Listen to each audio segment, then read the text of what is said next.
This just in, guys. Trump just won Arizona, making our president-elect not only the winner of the most popular vote, but also the freaking victor in all 7 swing states. Yes, all 7, guys. It wasn't even close. And the liberal mainstream media, well, they're in hysterics right now as widespread panic can be seen across media anchors and their political commentators. Matter of fact, a lot of them broke down in liberal tears as they're literally doing their monologues and they're blaming American voters. Late last night, Jimmy Kimmel, he struggled to hold back tears and he called it a terrible night for women, children, immigrants, the elderly, and the middle class. Basically, everyone who voted against him, and even, he said, those who voted for him too. Here's some of the clips, guys, including a reaction from Fox News host. Watch. Late night lunatics are hitting pause on the punchlines just to sob over Trump's win.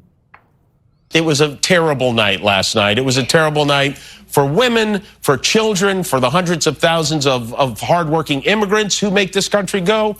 Hey there. How are you doing? If you watch the show regularly, I'm guessing you're not doing great. Yeah, me neither. All you have to do is this.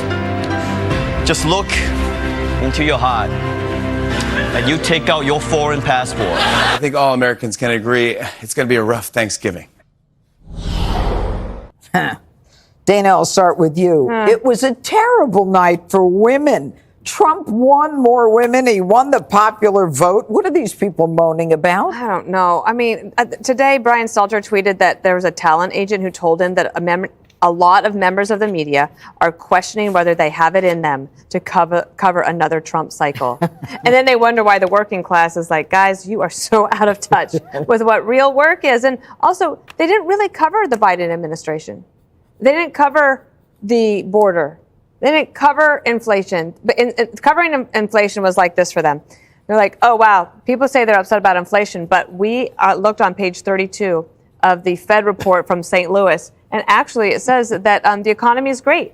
So everyone, it was bizarre.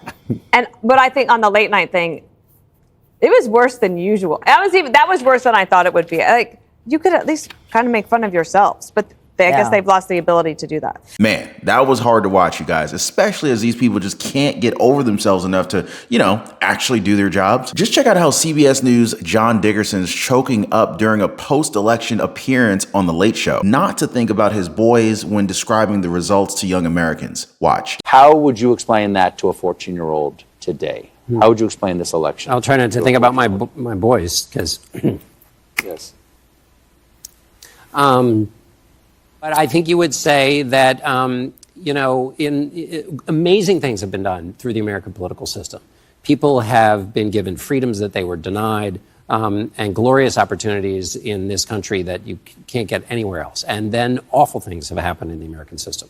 And you have to fight to make sure that you're doing the good part and not the bad part. They can get on basically one of 2 buses that are going to take them to a destination they think is meaningful. And you get on the bus, and there are a whole bunch of the people on the bus who just want to be seen and have opportunity in American life.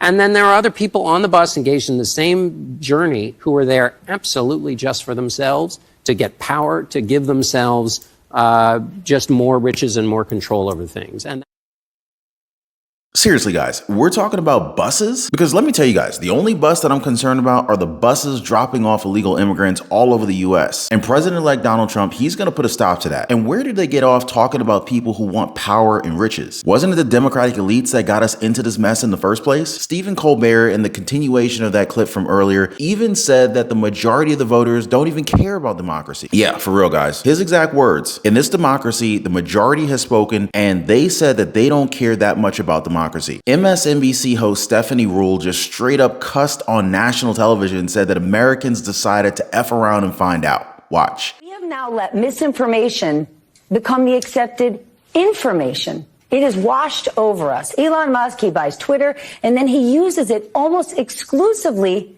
to be a propaganda machine, and we've accepted it. We've accepted a narrative that despite an actually great economic recovery, the vibes don't feel good.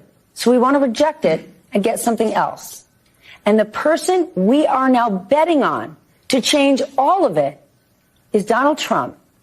a man who did two almost impossible things. He won the American presidency twice, and he drove a casino into the ground. What will the future hold now that America has just decided that we're going to F around and find out? Well, we're going to find out, all right. Find out exactly how much America is better off without elites breathing down our necks and telling us to like it. She said Elon Musk made X into a propaganda machine. Really? Well, what exactly do they call their own media outlets that trash talk about Donald Trump and his supporters nonstop, right? Seriously, guys, if I didn't have our channel together, I just wouldn't know where to turn with all the mainstream media baloney against President-elect Trump. I'm just so glad that America realized that they were lying to us from day one. Let me know if you guys feel the same way, though. Seriously, hit the like button, drop a quick yes in the comments down below, show your support. And while you guys are at it, do not forget to subscribe to the channel and hit that notification bell for more updates like this one sent straight to your devices, all right? Totally free. But don't go anywhere, you guys. We're literally just getting started with this one, and you're not gonna wanna miss more liberal media meltdowns caught on TV. Oh, you're gonna love this next one. I mean, it's not exactly surprising that the women of ABC's The View didn't like the outcome of the election, right? But the things that these women say, you just gotta hear for yourselves, guys. Here, watch the tape. Takeaway is that the system works. We live in a democracy. People spoke. This is what people wanted. I vehemently disagree with the decision that Americans made, but I feel very, very hopeful that we have a democratic system in this country. We should value it. We should love it. We should protest if the situation arises that we need to protest, which I'm sure it will. I'm profoundly disturbed. I think if you look at the New York Times this morning, the headline was America makes a perilous choice. I think that in 2016, we didn't know what we would get from a Trump administration, but we know now. And we know now that he will have almost unfettered power. And so I worry not about myself, actually. I don't worry about my station in life. I worry about the working class. I worry about my mother, a retired teacher. I worry about our elderly and their Social Security and their Medicare. I worry about my children's future, especially my daughter, who now has less rights than I have. You feel what you feel. Everyone has different emotions. Some people got what they wanted. A lot of people didn't. And you feel anything that comes up, and then you turn around and you say, let's look at the tapes. Let's see what we did. Let's see how we continue to fight for the people that we care about. And you take one step in front of the other. And so here we are today, and I still feel that optimistic because I feel arm in arm with so many people who agree with me. And I'm not going to stop marching. Tens of millions of Americans, our friends, our neighbors, our family members, voted for Donald Trump. We disagree with him. I know we all do at this table, but they are good, decent people who are patriots and love this country. Can always say, oh, she should have done this, she should have done this, She did what she did. She was everywhere. She talked to everybody. And people didn't come out. I don't know why. And it doesn't even matter. He's now the president. I'm still not going to say his name. It is a moment to listen to the voters. And this, I have to say, I've always thought he could win. I thought in the final stretch she might eke it out. I didn't expect it to be this resounding, and I think there are some lessons from it. I think we forget about rural America. I think the working class feels left behind. They feel like the powerful, the elite only care about them and their power. And he spoke to them. We may not have liked his words, but they turned out for him. Whoopi Goldberg refuses to say his name, so let's go ahead and do it for him. It's President-elect Donald J. Trump, and you better get used to it, ladies. They talked about their supposed intelligent, qualified woman candidate losing to our guy who was simulating sex with a microphone. Well, guess what? She did, and all this talk about a referendum on cultural resentment isn't going to change anything. In fact, if you ask me, guys, I would like to personally thank the ladies at The View for helping Donald Trump get reelected. If it weren't for their obvious bias and even outright hatred of Donald Trump, a lot of Americans wouldn't notice just how skewed and warped our mainstream media is against the working class and people like the president-elect. Not to mention how out of touch these liberal news channels have become. It's crazy. I mean, I still remember that one clip that I shared with you guys of MSNBC analyst and former Democratic Senator Claire McCabe McCaskill crying after watching Vice President Kamala Harris's concession speech. She said, people just don't realize how hard it is to get where Kamala Harris was. Well, I really don't think that people realize how hard it was to get where Donald Trump is, and it was mainly the Democrats that made each step so difficult. What with their lawfare campaign against the man and getting backing from their billionaire donors? I don't care what they say. Trump was the underdog in this election, and the American people voted to send him back to the White House to finish the job that he started. But hey, it wouldn't be liberal media if they didn't find somebody to blame for their loss, right? On MSNBC, Joy Reid essentially blamed white women for Harris's North Carolina loss. She's unreal. She said that the black voters came through for Kamala Harris, white women voters did not. Her words, not mine, guys. That is what appears happened in that state. Here, watch this. But in the end, you know, if they didn't make their numbers and essentially exceed the numbers that Joe Biden had in the suburbs, and I think we have to be blunt about why. Black voters came through for Kamala Harris. White women voters did not.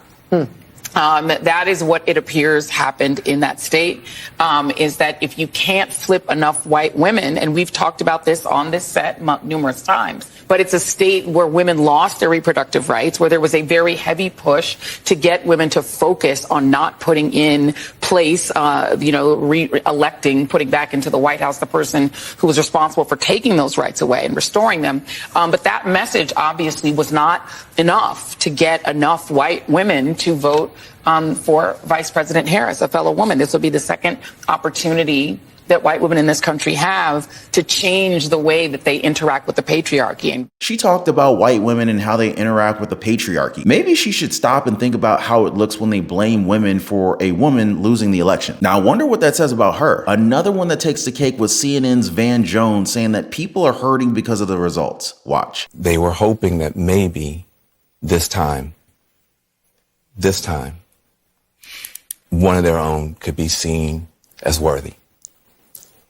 And once again, they were facing rejection. And that hurts. They thought tomorrow morning they're going to walk out with their shoulders back a little bit, maybe able to breathe for the first time and feel like they belong someplace. They did everything that they knew how to do. And it's going to be harder than it should be tomorrow for them to hold their heads up. And they're not the only people who are hurting tonight. If you're a parent of a trans kid, your child's face was used as a springboard to power for somebody.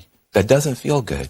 There are going to be people tomorrow, we're going to be handing clothes at the dry cleaners to people who don't have papers. There are going to be people who are going to be cleaning your teeth tomorrow who don't have papers. And they're terrified tonight. And so it's easy to blow this off. Oh, look at the elites. They're going to get their comeuppance. It's not the elite that's going to pay the price.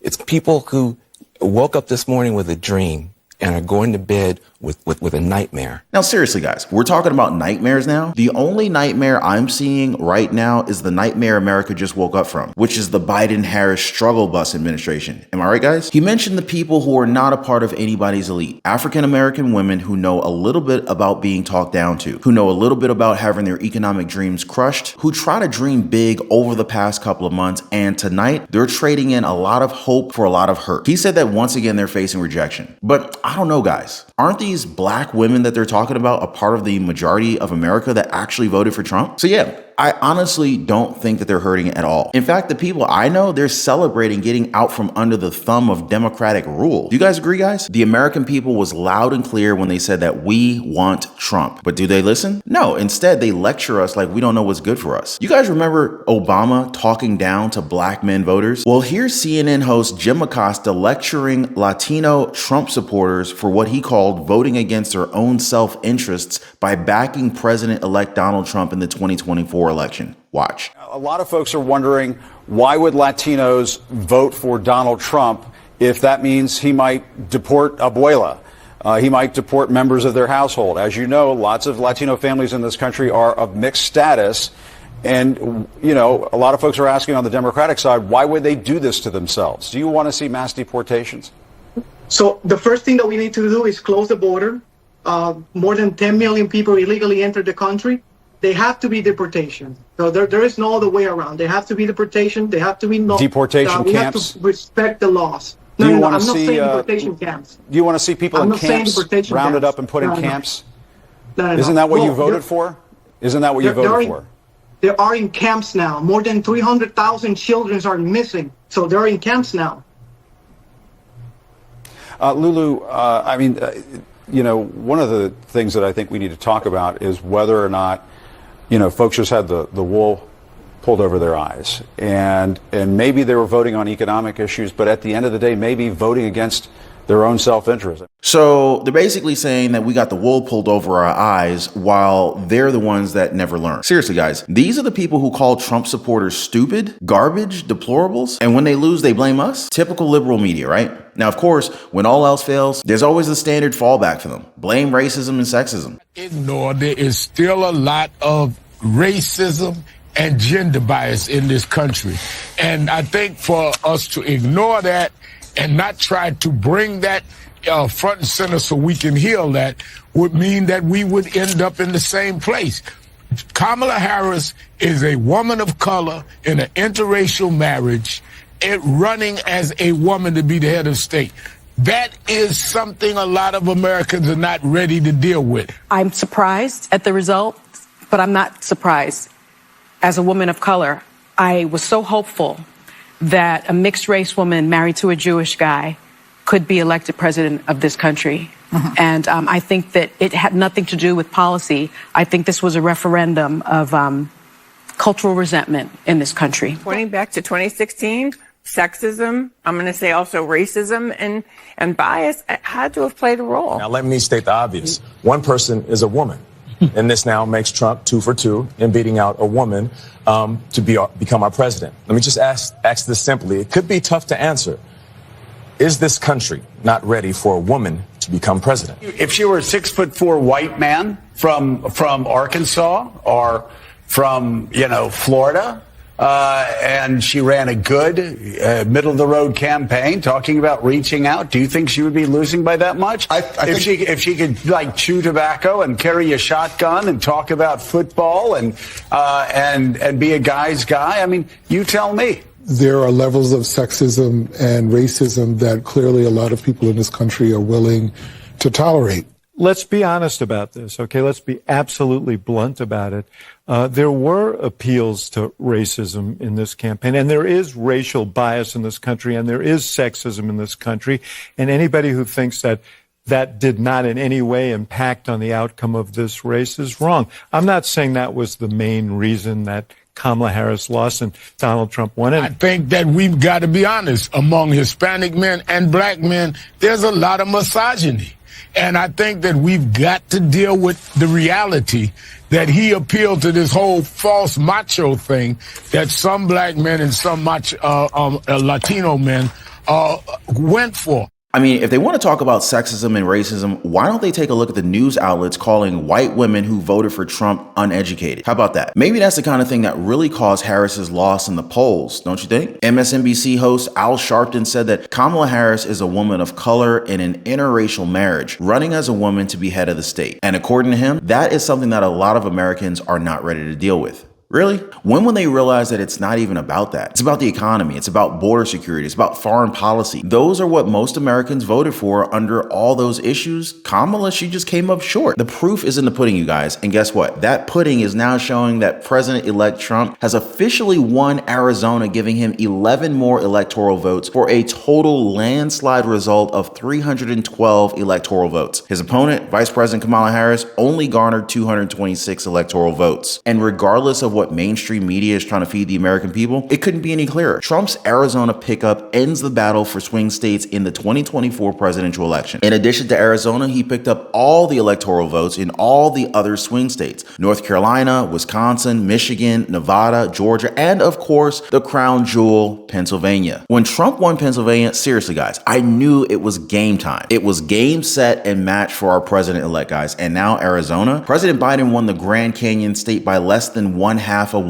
back in 2020's election, and the results in the key area of Maricopa County, they were very slim, with Biden beating Donald Trump by 2%. Before Biden won Arizona in 2020, Republicans had carried the state every year since 1996. Well, now the good people of Arizona, they woke up and they chose to vote on the most highly important issue in their state, which shares a border with Mexico. As one Phoenix voter told Fox News, we have to have swifter incarceration at the border. And if there's a suspicion that they're going to commit a a crime, lock them up. Arizona is the home of a higher population of Hispanic voters than the rest of the country, but even they showed signs of shifting toward Trump leading up to the election. And so you see, guys, there's just this huge disconnect between what the mainstream media is trying to make people believe and what the American people are really saying. Well, guys, the great wealth transfer is in full effect. And, you know, whether it's Donald Trump that ends up winning the election or if it's Kamala Harris, oh God, we're in a world of a pickle, as my grandfather would say.